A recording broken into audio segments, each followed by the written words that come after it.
I was kidnapped the summer between my 4th and 5th grade school year, and my therapist says that I document everything that happened to my life by school years because that was the only consistent in my life. I'll tell you how it happened and how we escaped from the perspective and the memories that I remember, but this is my story, disclaimer, and my perspective based on the events. So my mom was an addict at the time. She is sober now, and she was dating a guy.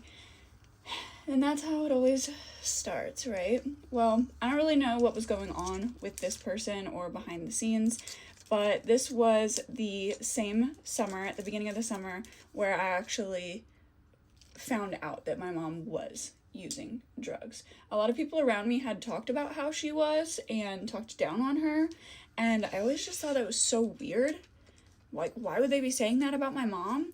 But then I seen it from my own 2 eyes that summer, and I can give a story time on that too if you guys want, but just bear with me while I relay these events to you. I live in the Midwest, and one day there was like intense tornado watches, which means tornadoes were forming and touching down on the ground.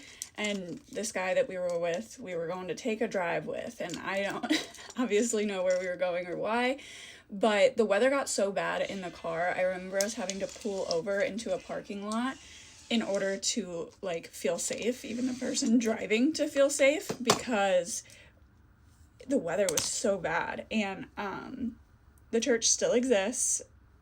It's near where I grew up and where I live currently, and anytime I see it, it's all I can think about. I feel like this is an important detail to the story because, one, it's something that sticks out to me, but two, I feel like there was a reason he took us in this storm, and it was for us to be disoriented and not know where we were. Eventually, we ended up in, I don't know. To this day, I have no idea where we were. I've talked to my mom about it. She doesn't either, but my mom was with me, and this is like definitely around like the right prior to like the Motorola Razr flip phones, you know what I'm talking about? But my mom didn't have a phone.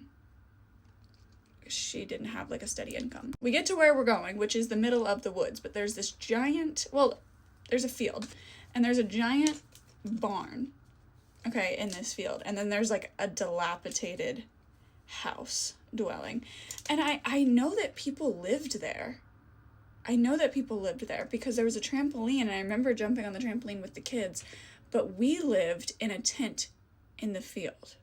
And no, I'm not exaggerating. That entire summer, we lived in that tent in the field. I remember asking my mom, like, to shave my legs. Like, I wanted to be able to shave my legs. I felt like I was old enough, okay, to be able to start shaving my legs, which is weird that that was my concern at the time, but I was a kid. I didn't know what was going on, truthfully. There were times when I would wake up in the middle of the night in that tent, and the only light would obviously be the moonlight in the middle of this big open field, and then the barn, and I'm like, where's my mom? She must be in the only standing building on this property, right? And I would go to the barn and knock on the door and ask for my mom, and they would like barely crack the door open, and they would be like, why? And I'd be like, because it's 11 p.m. and I'm in the middle of the woods alone. You know, I didn't say that, obviously. I'm sure I was just like, because I want my mom. And they'd be like, she's busy, and they'd shut the door on me, and I would go back and sit in the tent.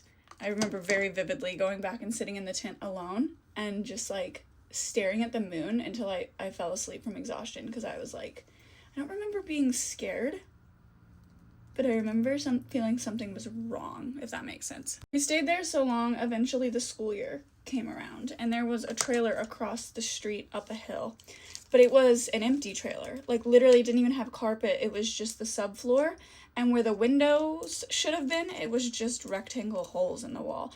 And he was like, this is where we're gonna live, and I was like, the fuck it is. And at that point in my life, I had been to 2 different school districts, and no, 3 or 4 different school districts at that point. And I really wanted to go back to the original school I started in. And they basically made a deal with me that I could choose any school I wanted if I would just like live there and not make a fuss. And that was a really good bribe. That was a really good bribe because I wanted nothing more in my life. School was my only consistent to be able to choose which school I got to go to and go back to all my original friends and where life was good at home and at school. I associated that school with that. I only went to school there a week or two. They had to drive me there. The bus didn't pick me up. I only went to school, it was a long drive, a week or two before one day I got called to the office early, and that man that my mom was dating was standing in the front of the school to pick me up. And looking back, I'm like, one, why didn't my mom come in? But I realized she wasn't allowed to because of him. But two, why would the school let me go with this man? Like, and why would I willingly go with that man? I had no idea if my mom was out in the car or not. Thank God she was. But we ended up going to the house that he had originally taken us from in that storm. And he went inside, and the second he went inside, my mom jumped over to the driver's seat from the passenger seat. She didn't even get out of the car, and threw it in reverse and took off. And we started making the 1.5 hour drive down south to my grandma's. And I remember being so quiet on that ride for so long, and eventually getting up the courage to ask my mom, like, didn't we just do a bad thing? Didn't we just steal a car? It was in that moment and after that that I had realized that we had escaped something my mom didn't want to be a part of, and that we were not willingly participating in our wilderness excursion for the last 4 months. And my mom just told me not to worry about it. We made it to my grandma's, and we started living at my grandma's, and I transferred schools to the town that she lived in, and had a hell of an experience there, I'll tell you that much. But that ultimately is the full story of the time basically my mom was kidnapped, and me by proxy. If you have any questions, let me know. Also, we parked his car somewhere else, and a family member came and picked it up, so he got his car back.